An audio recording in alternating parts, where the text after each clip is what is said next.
Uma pergunta que eu escuto direto das minhas alunas é: usar cinta modeladora ajuda a perder a barriga? A princípio, a cinta modeladora eram utilizadas para ser usados abaixo da roupa e dar aquela aparência de mais magra e com a cintura mais fina. Mas nisso, as pessoas começaram a utilizar isso durante o dia todo, acreditando que iria perder a barriga e afinar a cintura. O indicado é que não usassem acima de 4 horas por dia, porque isso pode causar problemas como, por exemplo, deixar de contrair de forma natural os músculos do abdômen e lombar, e com isso deixando os músculos cada vez mais fracos. Mas quando retiram a cinta, a retenção volta. E outra pergunta que me fazem é: Sanclay, se eu usar cinta nos treinos, vou queimar mais gordura localizada?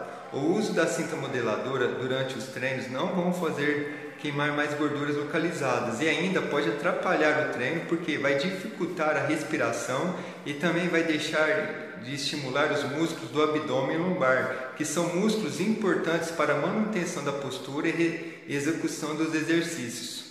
Em alguns casos, a orientação médica são utilizados como nos casos para acertar uma postura, evitar dores nas costas ou se a pessoa fez uma cirurgia e tem alguns pontos e precisa manter essa área com pressão e manter essa área preservada dessa condição de pós-operatório.